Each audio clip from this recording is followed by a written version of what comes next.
नमस्कार प्रेक्षकांनो, मालिकेच्या पुढील काही भागांमध्ये आपल्याला खूपच जबरदस्त असा ट्विस्ट पाहायला मिळणार आहे. फायनली स्केच काढून झालेला आहे. जेव्हा राजन आणि अन्नपूर्णा स्केच आर्टिस्टकडे जाणार आणि ते स्केच पाहणार तेव्हा मात्र त्यांना खूप आनंद होणार आहे. म्हणजे त्यांच्या दोघांच्या मनात इतके दिवस जी शंका यायची ती म्हणजे कमळी तर आपली नात नाहीये ना, आणि जर आपली मुलगी असेल तर राजनलाही वाटायचं ती कमळीसारखीच असेल, कारण गौरीने तसेच संस्कार तिच्यावरती केलेले असेल. अशा गोष्टी त्या दोघांच्याही मनात येत होत्या आणि फायनली ती गोष्ट खरी झालेली आहे. म्हणजे त्यांची लाडकी कमळी हीच त्यांची मुलगी नात आहे हे कळलेलं आहे. परंतु इकडे जेव्हा आता एक प्लॅन इकडे झालेला असतो तो म्हणजे कामिनी आणि रागिनी या दोघींनीही त्या स्केच आर्टिस्टचा नंबर तर मिळवलेला असतो आणि त्यांना तिकडे जायचं असतं, पण पैसे नसतात म्हणून त्या चोरी करणार असतात आणि ती चोरी अन्नपूर्णाने पकडलेली आहे. नाहीतर रागिनीने आणि कामिनीने खूपच जबरदस्त प्लॅन केलेला होता की पैसे घेऊन जायचं आणि तिथे जाऊन ह्या सगळ्या गोष्टी मिळवायच्या असं त्यांनी ठरवलेलं असतं. पण या सगळ्या गोष्टींमध्ये त्या तोंडावर पडलेल्या आहेत. खरं तर आईने वेळी अन्नपूर्णा मॅडमनी त्यांचे अकाउंट फ्रीज केलेले आहेत, त्या गोष्टीचा खरं तर फायदाच झालेला आहे. जर अकाउंट फ्रीज केलेले नसते तर मात्र या दोघींनी धुडगूस घातला असता आणि त्या माणसाची भेट घेऊन स्केच बदलायचा सुद्धा प्रयत्न केला असता. तर हे सगळं कशा पद्धतीनं होणार आहे ते आपण या व्हिडिओमध्ये पाहणार आहोत. त्यासाठी हा व्हिडिओ शेवटपर्यंत पहा. त्याचबरोबर चॅनलवरती नवीन असाल तर चॅनलला नक्की सबस्क्राईब करा. इकडे आता रागिनी ते जे स्केच आहे ते घेते आणि कामिनीकडे येते आणि कामिनीला सांगू लागते की हे बघ, हे स्केच बनवलंय.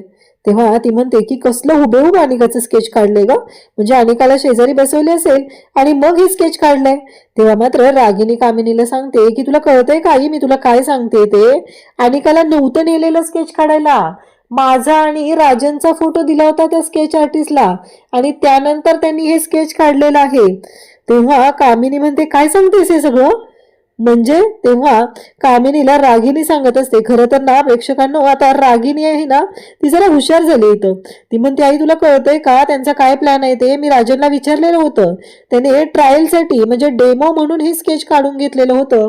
त्याला आता गौरीचा आणि त्याचा फोटो घेऊन म्हणजेच या अन्नपूर्णाची थोरली नात तिचा फोटो देऊन हे स्केच काढायचं आहे आणि त्यासाठी त्यांनी हे सगळं केलंय. तुला लक्षात येतंय का, जर ते स्केच तयार झालं आणि ते स्केच घेऊन जर हे दोघं जण तिला शोधायला गेले तर काय अवघड आहे त्यांच्यासाठी, लक्षात येते का तुझ्या, असं म्हणत आता रागिनी कामिनीला सगळं सांगत असते.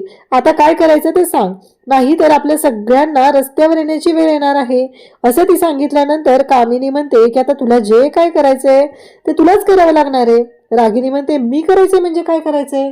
तेव्हा ती म्हणते की तुला एक गोष्ट करायची आहे, ती म्हणजे तू राजनकडे जायचंय आणि राजनला विचारायचं, राजनकडून त्या स्केच आर्टिस्टचा पत्ता काढून घ्यायचा आणि मग आपण तिथं जाऊन पुढची कामगिरी करायची आहे, असं या दोघींचं ठरलेलं असतं. इकडे आपल्याला पाहायला मिळतं ते म्हणजे ऋषी जो आहे तो खरंच कमळीच्या प्रेमात पडलाय. त्याला प्रत्येक वेळेस आता जाणवत असतं. आता हे सगळेजण सँडविच खात बसलेले असतात, ऋषी सुद्धा तिथं असतो आणि मग कमळी त्याचबरोबर निंगी त्याचबरोबर त्यांच्या दुसऱ्या दोन मैत्रिणी आणि ऋषी हे सगळेजण असतात आणि ऋषी एकटं गालातल्या गालात कोणीकडे तर पाहत असतो आणि गालातल्या गालात हसत असतो. तेव्हा मात्र ह्या पोरी म्हणत असतात की ऋषी सरांना काय झाले, ऋषी सर असे गालातल्या गालात का हसतायत, असं ते विचारू लागतात. तेव्हा मात्र दुसरी म्हणते की तुला माहितीये का माणूस असं कधी करतं ते. तेव्हा निंगी म्हणते कधी करतं, काय झालंय नक्की. तेव्हा ती म्हणते की प्रेमात पडलं की. मग निंगी आणि कमळी दोघी तिथंच असतात आणि म्हणू लागतात म्हणजे ऋषी सर कोणाच्या तरी प्रेमात पडलेले आहेत.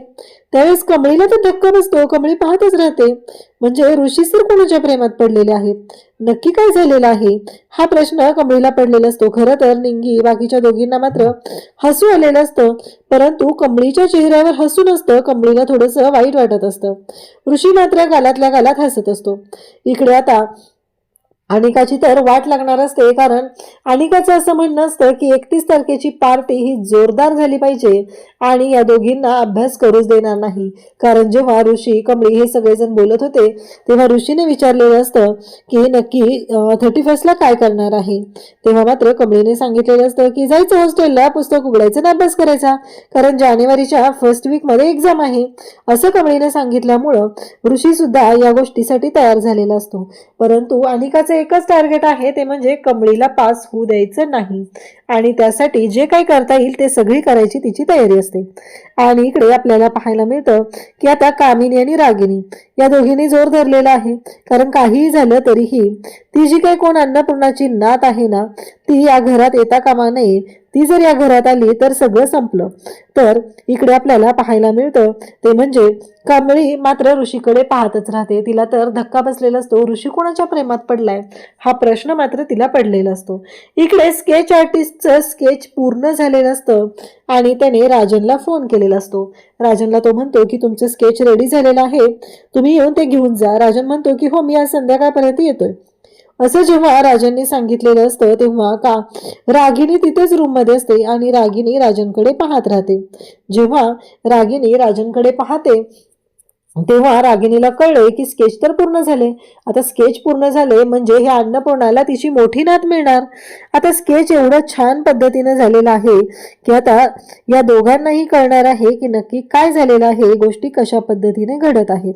तेव्हा मात्र इकडे पाहायला मिळतं ते म्हणजे एवढं सगळं झालेलं आहे तरीही इकडे रागिनी आणि कामिनी यांचा डाव आता सुरू झालेला असतो. स्केच पूर्ण झालं, राजन जायच्या आधी आपल्याला तिथं पोहोचलं पाहिजे आणि ते स्केच ताब्यात घेतलं पाहिजे असं त्यांचं ठरलेलं असतं आणि त्यासाठी त्या दोघींचीही तयारी सुरू झालेली असते. इकडे कामिनी आणि रागिनी दोघीही तयारीला लागतात. कामिनी म्हणते काही झालं तरीही ते स्केच या दोघांनाही मिळता कामा नये, जे काय आपल्याला करायचं आहे ते करावं लागणार आहे असं त्यांनी ठरवलेलं असतं. त्याचबरोबर इकडे आपल्याला पाहायला मिळतं की राजन मात्र खुश झालेला आहे. तो अन्नपूर्णाला फोन करतो आणि म्हणू लागतो की आई स्केच तयार झाले, लवकरात लवकर ये, आपल्याला गेलं पाहिजे असं तो सांगू लागतो. तेव्हा मात्र इकडे पाहायला मिळतं की रागिनी आणि कामिनी दोघीही असतात. तेव्हा रागिनी म्हणते की आता काय करायचं, कामिनी म्हणते की आता आपल्याला पैशांची अरेंजमेंट केली पाहिजे. जर त्या माणसाला पैसे दिले तरच तो माणूस आपल्याला स्केच देऊ शकेल, अन्यथा तो माणूस आपल्याला स्केच देणार नाही. म्हणजे या दोघांना कळण्याआधी आपल्याला ती गोष्ट कळणारच नाहीये की ती मोठी नात कोण आहे.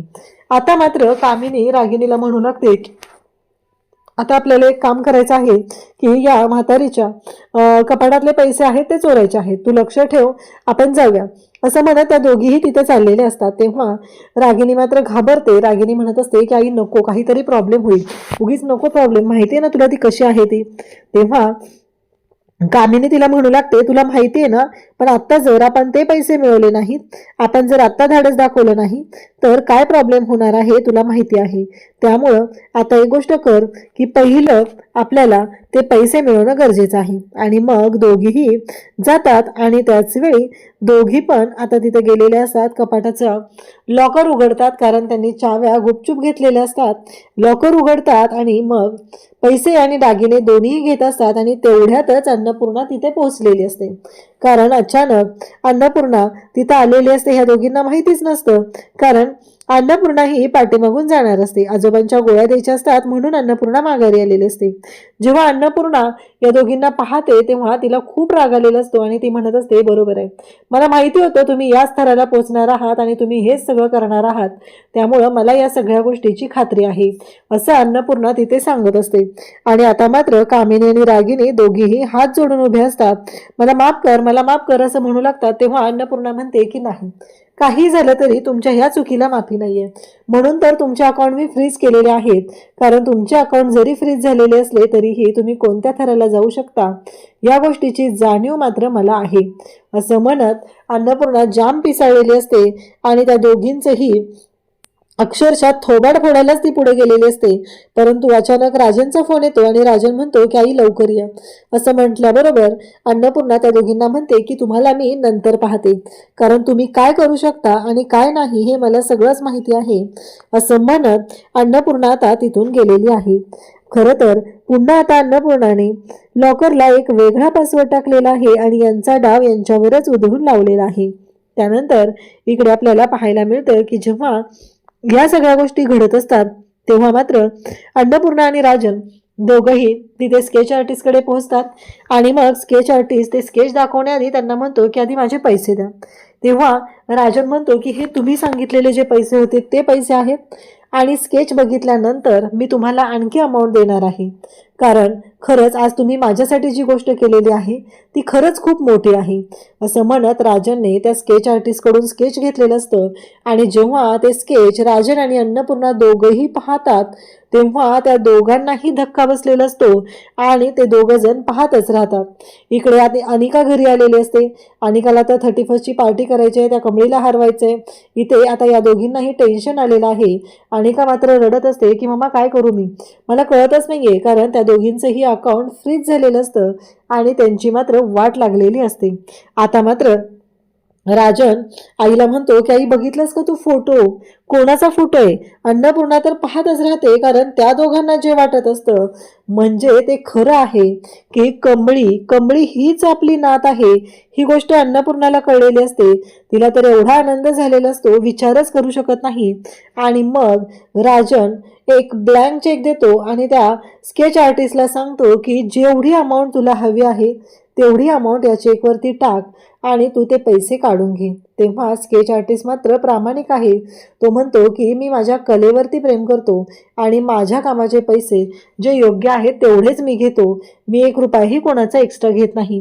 राजन म्हणतो की आज तू जे काही काम केलंय ना ते खरंच माझ्यासाठी खूप मोठं आहे. तू विचार करू शकत नाहीये, गेली 17 वर्ष झालं मी माझ्या नातीला आणि माझ्या मुलीला शोधतोय, असं अन्नपूर्णा आणि त्याचबरोबर राजन दोघंही सांगू लागतात. आणि ते म्हणतात की ही मुलगी कितीतरी वेळा आमच्या समोर आलेली आहे, पण आम्ही मात्र तिला ओळखू शकलेलो नाही. ही गोष्ट आता त्यांनी तिथे स्केच आर्टिस्टला सांगितलेली असते आणि स्केच आर्टिस्टने मात्र 1 रुपयाही एक्स्ट्रा घेणार नाही असं सांगत त्याच्या मनाचा मोठेपणा दाखवलेला असतो. फायनली अन्नपूर्णा आणि राजन यांना कळलेलं आहे की त्यांची जी घराण्याची वारस आहे ती म्हणजे कमळी आहे. अशाच अपडेटसाठी चॅनलशी कनेक्ट राहा. थँक्यू.